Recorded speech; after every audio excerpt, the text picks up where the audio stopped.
let's unpack this. Just a little while back, February 21st, something really, really big happened in the crypto world. Yeah, jaw-dropping is probably the right word. Right. BYBIT, one of the major crypto exchanges, saw 400,000 ETH, just disappear from their wallets. And at the time, that was worth, what, $1.4 billion? Yeah. A staggering amount. Exactly. People are calling it one of the biggest financial, well, apologies maybe, in history, a massive loss. Huh? So our mission today really is to dig into how this could possibly happen, who might actually be responsible, and importantly, what does it all mean for you, trying to navigate this sometimes confusing world of digital finance? And we're drawing on some analysis of this, right, from that Mr. and Mrs. Gao YouTube video. That's the one. It gives us a really good roadmap. So where do we even start? The discovery. Yeah, and what's fascinating right away is that BYBIT themselves, they weren't the first ones to spot it. Really? Not the exchange itself? No, it was actually a blockchain investigator, someone known online as XBT, who noticed some very unusual outflows from a BYBIT wallet. Wow. Okay, so that says something about crypto, doesn't it? The transparency. It really does. Every single transaction, every move, it's all right there on the public ledger, permanently. So this XBT person, they're like a digital detective. Kind of, yeah. Their job is basically to watch the blockchain data, looking for, suspicious stuff, money laundering hacks, things like that. And they report it. Exactly. Often relies on community support, too, these investigators. It's sort of a crowdsourced vigilance sometimes. So what did XBT find initially? Just money moving where it shouldn't? Pretty much. Large amounts, huge amounts of Ether, moving from a known BYBIT wallet to unknown wallets. Addresses nobody recognized. Okay, red flags immediately, I imagine. Big time. For anyone watching the crypto space, large, sudden transfers to wallets you don't know, that screams trouble. So the alarm bells go off, XBT posts about it, other crypto sleuths probably jump in. Confirming the activity. And then BYBIT's CEO, Ben, right? Interesting background, born in China, grew up in New Zealand, U.S. education, then co-founded BYBIT in Singapore in 2018. Yeah, that's him. So he steps up. He does. Puts out a tweet, acknowledges the hack, confirms their Ether hot wallet was hit. Hot wallet. We should probably explain that difference quickly. Right. So a hot wallet is online, connected to the internet, good for quick transactions on the exchange, but, more exposed. Versus a cold wallet, which is offline, much safer. Exactly. And Zhu confirmed 400,100 ETH was transferred out of that hot wallet. Yeah. A bad day. A $1.4 billion bad day. But he did offer assurances, didn't he? He did, quite quickly, actually. He stressed that their other wallets, the cold wallets, were secure, untouched. And crucially, user funds. He said user funds were backed up 1.1, so no BYBIT customer would lose their own money from this. That was the message. That's a massive promise. Must have calmed some nerves, but I bet people were still trying to withdraw. Oh, I'm sure. Yeah. Reports say some users did start pulling funds out, maybe testing the waters. But the platform stayed up, processed withdrawals. And BYBIT doubled down, saying they'd cover the whole loss, even borrow if needed. Yeah, they were very clear. The stolen crypto was theirs, the companies, not the users. A pretty strong stance. Okay, so that's the immediate reaction from BYBIT. What about the market? An event this big must have caused ripples. Oh, definitely. The price of Ether itself took a noticeable hit, dropped around 10%, according to reports, right after the news broke. Ouch. Shows how sensitive the market is to this kind of security news. Absolutely. And it wasn't just ETH. No. The broader market felt it too. One report mentioned that just in the 24 hours after, users holding over $100,000 across various platforms saw something like $75 billion wiped off their total portfolio value. 75 billion. Wow, that really puts the scale in perspective. Okay, let's talk about the hackers. Suddenly, they're holding a lot of Ether. A ridiculous amount. They instantly became one of the largest individual holders of Ether anywhere. Who else is in that kind of league, like top-tier ETH holders? What you've got Vitalik Buterin, obviously the co-founder. He holds around, I think, 240,000 ETH. Okay. And then there's that interesting story of Leonidas Geronimo Valderramos, founder of LHV Bank in Estonia. Oh, yeah. Didn't he buy a ton really early? He did. Bought 250,000 ETH way back in 2014 for just $75,000. Incredible foresight. 75,000 for what became millions, billions. Exactly. But here's the kicker and a lesson for everyone in crypto. He reportedly lost the private keys. No, so But he can't access it. apparently not. The funds are visible on the blockchain, but effectively locked away forever unless he finds those keys. A very expensive mistake. Wow. So this BYBIT hacker vaults right into that top tier alongside Vitalik, potentially holding more than Valderrama's can even access. Pretty much, yeah. Okay, so the billion-dollar question, literally. Who could possibly pull this off? Who has the skills, the nerve? Well, the finger is pointing very strongly in one direction. The Lazarus Group. Lazarus. Okay, that name definitely rings a bell. Sounds familiar, and not in a good way. It shouldn't sound good. They're widely believed to be a state-sponsored hacking group linked directly to North Korea. North Korea, wow. And the name Lazarus, any significance there? It's interesting. Obviously, there's the biblical figure Jesus raised from the dead, Right, resurrection. and it was also the name of the mission in the movie Interstellar, the plan to save humanity. So it suggests maybe resilience coming back.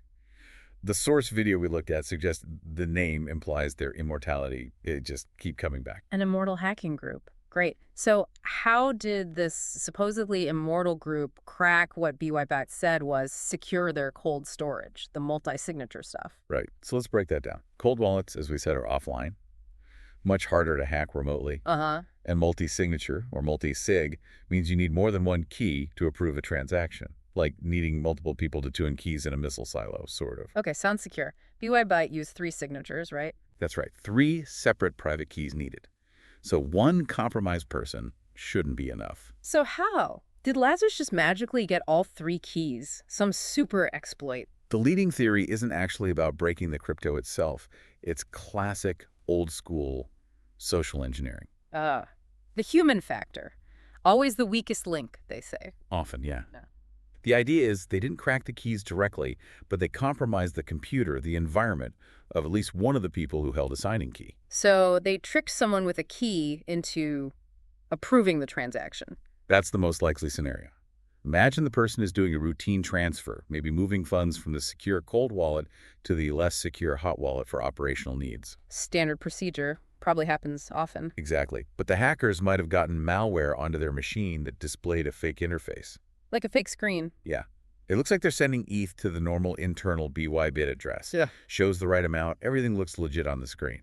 But behind the scenes. The actual transaction being signed by their key is sending the funds straight to the hacker's wallet. That's devious. But what about hardware wallets? Don't those show the real address on their own little screen? Wouldn't they notice the recipient address was wrong? That's where it gets tricky. Crypto addresses are just long, random strings of letters and numbers. Yeah, they don't look like anything meaningful. Exactly. There's no name attached, no BYBIT internal wallet label. So even if the hardware wallet shows the correct malicious address, trying to manually verify that jumble of characters against the supposed correct jumble of characters. It is really hard and easy to mess up, especially if you do it often. You might just glance and assume it's right. Precisely. Human error. Yeah. The hackers rely on that. They bet that even careful people dealing with these opaque addresses under time pressure might slip up. So, incredible tech security, ultimately undermined by a clever trick targeting a person. It really makes you think. Now, Lazarus Group, this isn't their first rodeo, is it? They have quite a history.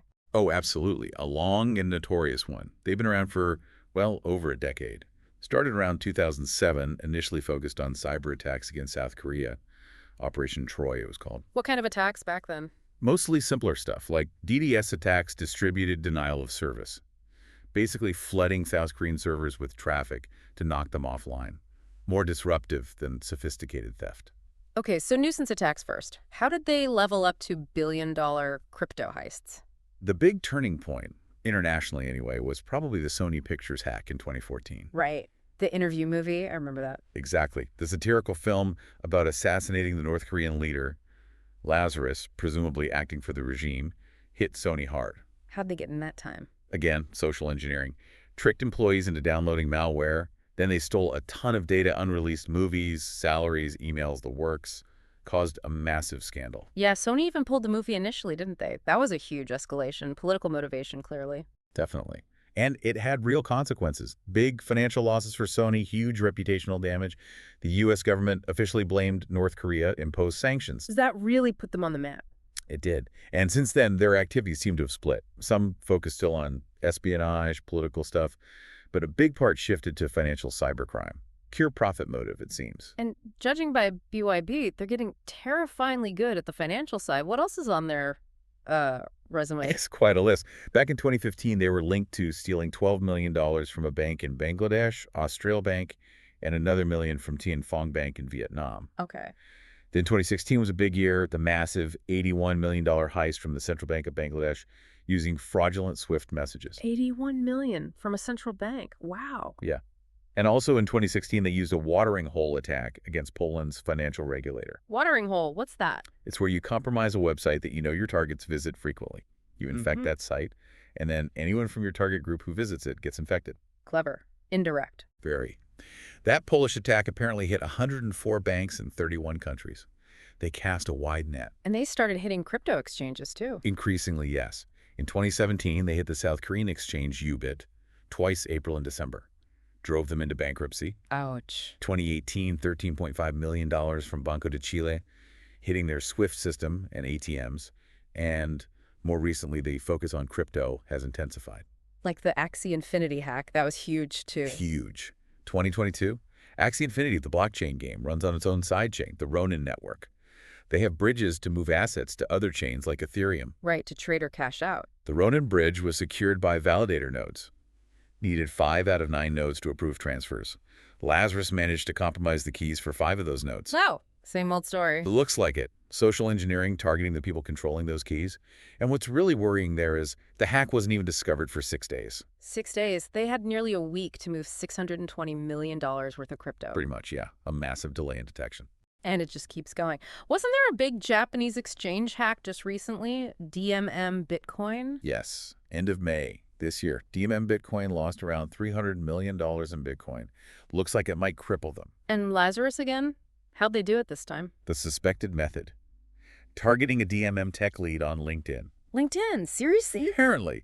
Build trust over time, then sent malicious code hidden in what looked like a request for a code review. So they charmed their way in, essentially. Pretty much. Because it came from a trusted insider, it bypassed a lot of the normal external security checks. Again, exploiting the human element inside the system. It's a chilling pattern. This layered social engineering seems to be their signature. It really is. It's not just one phishing email.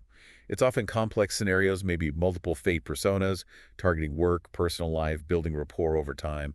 Extremely sophisticated manipulation. And they use 0 days, too. Those unknown software flaws. They're known for that as well. Exploiting vulnerabilities before patches exist gives them a huge edge. How are they so consistently good at this? Is it just intense training? There's a lot of speculation about that.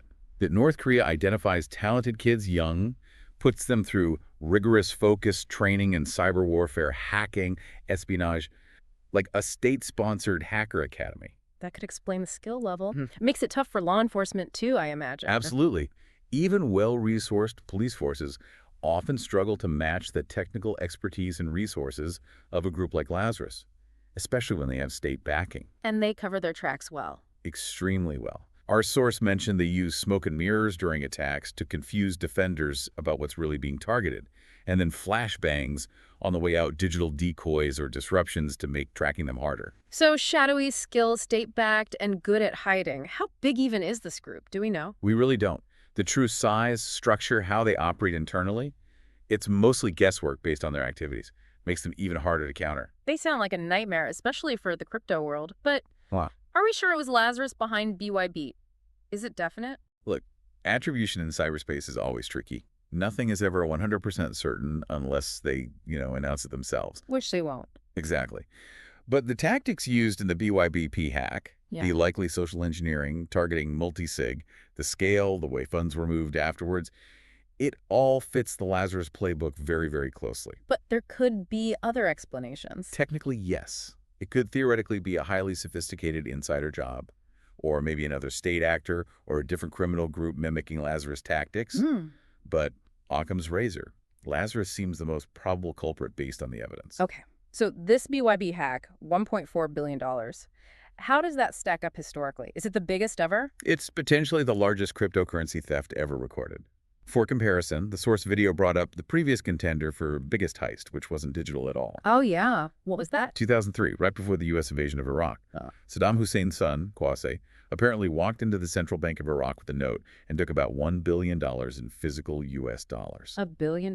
Yeah. In cash. Yep. Loaded onto 3 trucks. Most of it was never seen again. Yeah. That was called the crime of the century. Even got a Guinness World Record for largest bank robbery. Wow. So $1 billion in physical cash back then, now potentially $1.4 billion in digital currency. Times are changing. They really are. Maybe it's inflation. Maybe it's just the sheer value concentrated in crypto now. But the scale of cyber heists is definitely escalating. And sadly, you have to think this record probably won't stand forever if things continue like this. It seems unlikely, unfortunately. So wrapping this up, the big takeaways seem pretty clear and maybe a bit scary. We're dealing with incredibly sophisticated groups like Lazarus, Masters of social engineering. who can get around even seemingly Fort Knox-level digital security. And the nature of crypto itself decentralized, somewhat anonymous, adds another layer of challenge for security and recovery. It really does. Which leaves us, any listening, with a pretty heavy final thought, doesn't it? I think so. As everything becomes more connected, as we rely more and more on digital assets, how do we actually protect ourselves? How do institutions protect themselves better against threats this sophisticated? Yeah, and what does all this mean for, trust? Trust in the systems, trust in the future of finance as it gets more digital. It's a huge question. Definitely something to think about long after we finish talking here. Yeah.